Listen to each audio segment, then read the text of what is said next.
Bismillahirrahmanirrahim. Assalamualaikum warahmatullahi wabarakatuh. Perkenalkan, saya Nurul Kolbi dari kelas PTIKA. Pada pertemuan kali ini di mata kuliah Komunikasi Data, saya akan menjelaskan materi dengan judul Switching dan Multiplexing. Yang pertama yaitu switching. Switching adalah suatu sistem kontrol pengganti atau pengalihan, perubahan, atau pemindahan secara elektronik. Jadi teknik switching ini digunakan biasanya untuk memaksimalkan penggunaan bandwidth pada saluran komunikasi baik data maupun suara. Nah, jika nantinya proses saluran tersebut tidak diatur oleh switching, maka data atau suara yang akan dikirimkan itu walaupun sudah tidak terpakai lagi, hal ini akan sangat berbahaya terutama bagi saluran yang berbayar. Nah, switching sendiri itu terbagi dua. Yang pertama yaitu circuit switch, di mana circuit switch itu merupakan pada awalnya digunakan dalam telekomunikasi, di mana ini bertujuan untuk menggantikan saluran yang berbeda sehingga orang dapat berkomunikasi satu sama lain. Nah, dalam switching circuit ini jalur diputuskan dan didedikasikan sebelum transmisi data aktual dimulai.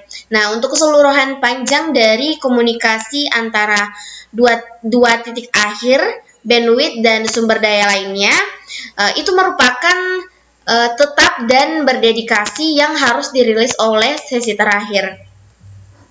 Kemudian dalam komunikasi itu berlangsung 3 tahap. Yang pertama yaitu pembentukan koneksi, di mana pembentukan koneksi ini antara dua pihak yang berkomunikasi. Nah, proses ini bertujuan untuk mendefinisikan jalur yang ditempuh oleh informasi yang akan dikirimkan.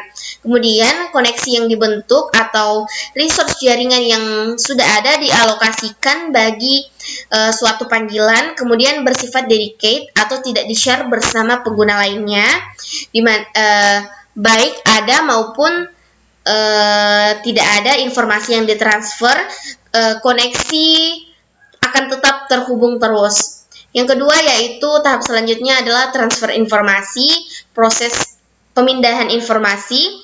Yang ketiga yaitu pemutusan koneksi berdasarkan adanya keharusan pembentukan koneksi sebelum mentransfer informasi berlangsung, maka teknik sirkuit ini disebut dengan connection oriented, di mana teknik sirkuit switching ini cocok untuk mentransfer voice atau sifat koneksi yang didedicate itu dapat menjamin delay dan jitter yang diisyaratkan untuk transfer voice.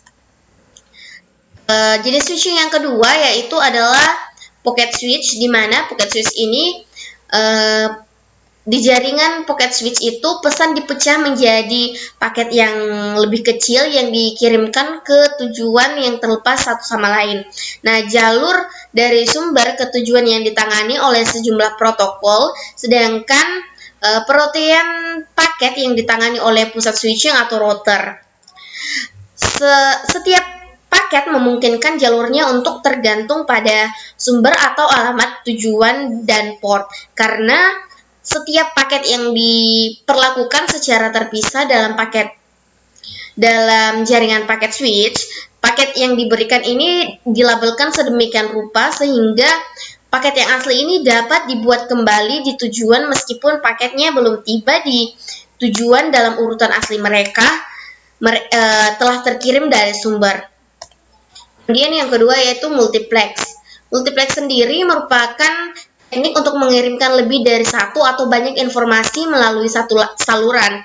Tujuan utamanya tentu untuk menghemat jumlah satuan fisik, misalnya kabel, pemancar, atau penerima, atau transfer receiver.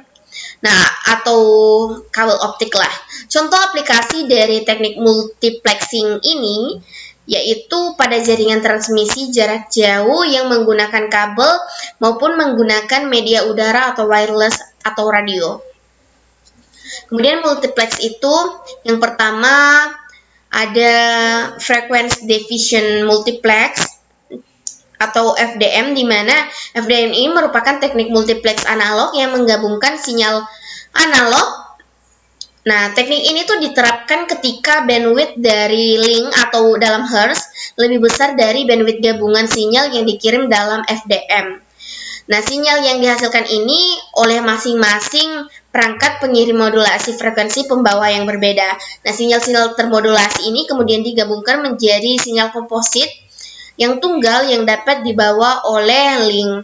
Yang kedua ada wavelength division multiplex, di mana WDM ini dirancang untuk menggunakan kemampuan high data rate dari kabel serat optik. Kemudian kabel serat optik ini menyediakan data rate yang lebih besar dibandingkan data rate tembaga. Nah, penggunaan dari kabel optik secara single line ini akan menyebabkan pemborosan terhadap bandwidth yang ada. Sehingga multiplex ini memungkinkan untuk menggabungkan beberapa jalur atau line menjadi satu jalur. Nah, konsep WDM ini sama seperti FDM, kecuali multiplex dan demultiplexing yang melibatkan sinyal yang ditransmisikan melalui serat optik. Idenya itu adalah kita menggabungkan sinyal yang berbeda dari frekuensi yang berbeda. Perbedaannya itu bahwa frekuensi yang digunakan itu sangat tinggi. Yang ketiga ada synchronous time division multiplex, di mana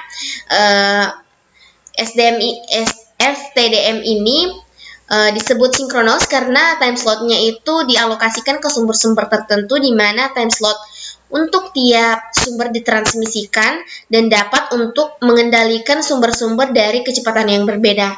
Nah, jaringan ini memiliki fungsi untuk menghubungkan penggunaan serat optik dengan kecepatan tinggi.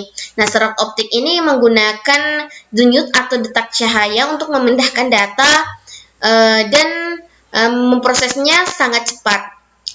Selanjutnya ada statistical time division multiplex atau STDM, di mana STDM ini merupakan lanjutan dari versi TDM, di mana alamat terminal kedua-duanya dan data dirinya dipancarkan bersamaan untuk menghasilkan sebuah jalur yang lebih baik. Nah, penggunaan statistical time division multiplex ini memperbolehkan luas bidang atau bandwidth untuk dipisah menjadi satu baris. Nah, banyak perguruan tinggi atau kampus yang menggunakan TDM jenis ini karena untuk secara mendistribusikannya luas itu bidang bandwidthnya itu lebih bagus. Jadi sekian yang dapat saya jelaskan, lebih dan kurangnya mohon dimaafkan. Assalamualaikum warahmatullahi wabarakatuh.